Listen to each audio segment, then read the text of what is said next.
Hey everyone, welcome to the Horror Show. I'm Cecil Laird. I'm Fuego here. And we are here to do a patron-requested review. This one is requested by Nick Oakes, and it is for a movie called Hardware. 1990, British stuff. That's Indeed. right. This is directed by Richard Stanley, right? And There's an infamous documentary about now. which we're going to be reviewing next, actually. And this one is kind of, if you've seen Virus with Jamie Lee Curtis, it's kind of similar to that. It's kind of similar to Death Machine. It's kind of similar to a lot of other things we've seen before. But I don't know.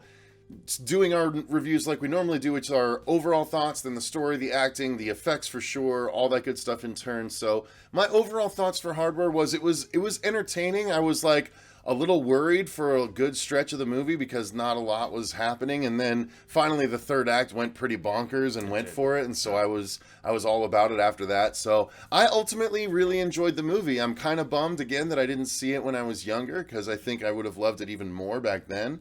But ultimately it still was a fun, gory, interesting, if kind of unexplained romp. Yeah, I love these sort of dystopian, crazy, in the not too distant future sort of things. And there was like a cowboy aspect to it, like almost like pseudo-western at times. And Dylan McDermott was fun. His lady was even more interesting, I thought. Soundtrack young Dylan McDermott. Yeah, very young, 1990. I mean, for this film. And oh boy, beyond that, once it finally got gory, it was great. But I love the weird color correction redness, like of the initial stuff where they're just scavenging out in the desert, and the soundtrack is killer. You've got some Ministry. You've got we'll get into that.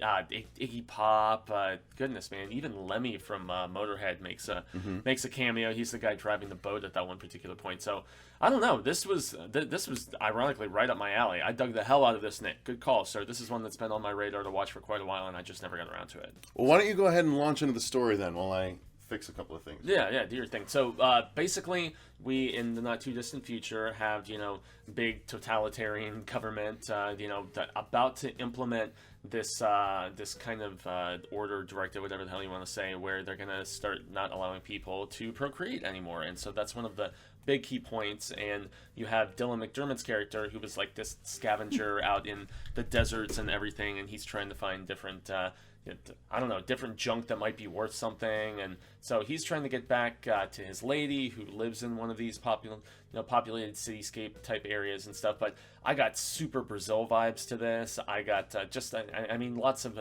Brazil being the Terry Gilliam film that I'm a big fan of. And so essentially he has a strained relationship with this lady, presumably, but they still seem to care about each other. And there's like a very lengthy sex scene at the beginning of this movie that I thought was kind of interesting. So he brings, as because it's a Christmas movie as well, he brings her this robot of sorts that he has found, and he thinks that she can do something with it because she's very tech savvy and everything. And lo and behold, there turns out to be much more than meets the eye to this particular thing that he brings her, and it does turn killer at one particular point. And it's a very contained movie, but it's good low budget filmmaking. And I felt like with Richard Stanley, you saw the seeds for what this guy could do. Unfortunately, a lot of people think that he never lived up to the potential that he put on display in this movie, and they even talk about that in the Lost Souls documentary, and the fact that he never had anything hit like Hardware did, unfortunately. But I liked this movie, and I dug the simplicity of the storytelling, and I thought it was a lot of fun, man. I agree. Yeah. Now, let's hit on the acting. What did you think of the acting? Dylan McDermott is solid, but honestly, his love interest, I thought that foxy redhead of sorts, she's badass. I thought there is this weird neighbor that she has who's a total creep, who's like spying on them having sex and stuff. And when and he's like, and like I couldn't stand that. He licks her nose at one particular point. When he comes over to the house, he's like, "Oh, so your boyfriend's gonna be coming right back," and so on and so forth. And she's just like, "Yeah, man." Katie and I watched this, and she's like, "That guy is disgusting," and I was like, "Yeah, he pretty much lives up to that." So yeah, I mean, he was effective, and there was also the one guy wearing sunglasses the whole time who was Dylan McDermott's friend, who he was pretty solid, and yet I felt really bad for as stereotypically as they dispatch of African American people in horror / science fiction movies. You just have to see the scene. I mean, it's really. It's aggressive, let's put it that way, and they double down too, which was really surprising because I liked both of those characters and they didn't get enough screen time, honestly. But yeah, man, I thought the acting was honestly better than anticipated. Everything about this was better than anticipated. You even had Iggy Pop as he was like the radio announcer guy, you know, throughout. You never see him in the film, but yeah, dude from the Stooges was, you know, talking smack and being funny. So I, of course, didn't pick up on those little drops in the Lenny. I didn't pick up on that either. He plays a Motorhead song. It's so that's funny. Yeah, he plays Ace of Spades. So no, but I did enjoy the acting. I thought this movie, like you said, it just was impressive. It was surprisingly impressive because I had known nothing about it basically before going into it. So this was definitely a good recommendation, Nick. I appreciate it because I had a good time with this one, and especially again once we get into that third act, I didn't talk about the story. I thought the story itself. I said I agree with you, which I do, but just to expound a little bit.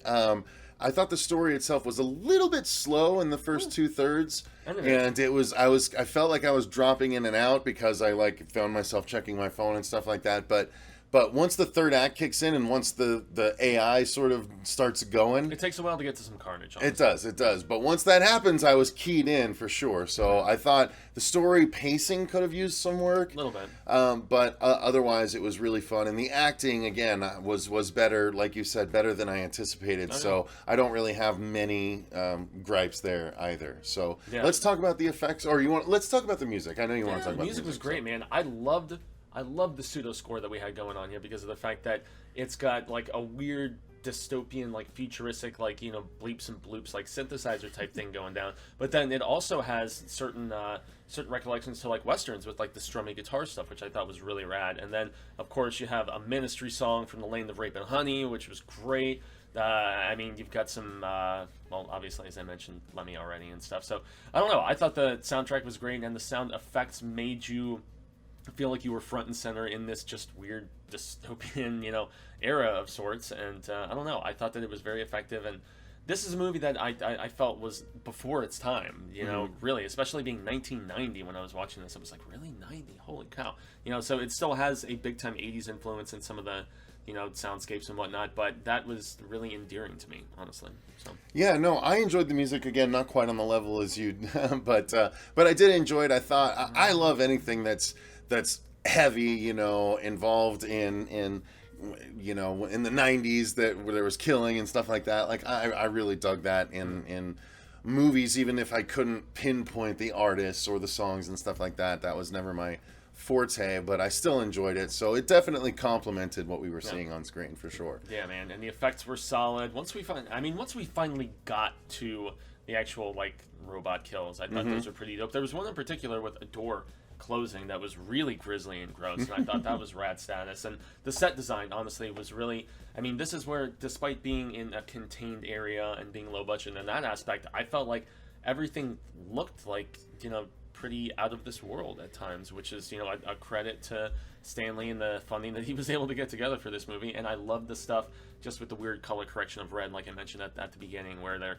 stomping around in the sands of the desert and everything. And I mean, the guy who basically starts out the film, who's wearing like the crazy goggle mask like kind of thing, I dug it, man. I thought that was really cool, and it gave me, dare I say, some Dark Tower vibes a little bit, as far as just, you know, the gunslinger and, you know, going through the desert after the Man in Black and everything. So yeah.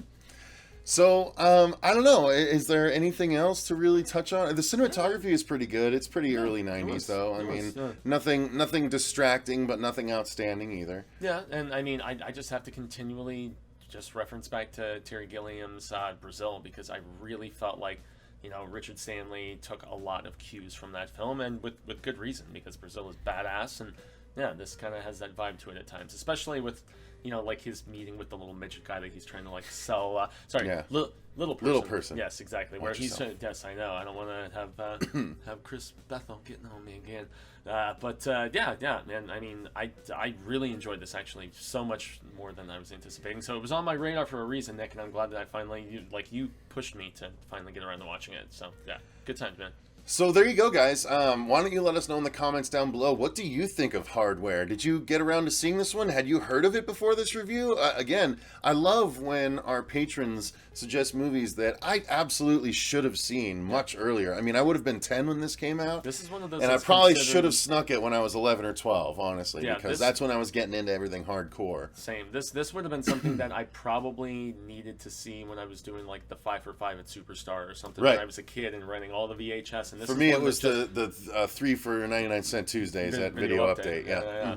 Yeah, so this is one that I should have seen back when I was first diving into this, because this is considered a cult classic, and so with good reason, and I can see why. No, totally can. So yeah, if you've seen Hardware, let us know in the comments down below what you thought of it. If you haven't seen it, let us know in the comments down below if you're interested to now. Once again, thank you to Nick Oakes for suggesting this one for us. Nick is my dude. Via the Patreon. Man. If you guys want to tell us movies to review just like this and you're not a patron yet, click the link in the description box down below. You can suggest things for $5 a month or just sit back and watch the 40+ reviews that we have on there for patrons only for just $1 a month. So holy smokes, that's quite the deal. It is quite the deal. So thank you guys very much for watching. If you enjoyed the video, click the like button and subscribe if you want to see more. Until next time, I've been Cecil Laird. Gracias, Jaime. And remember, stay scared.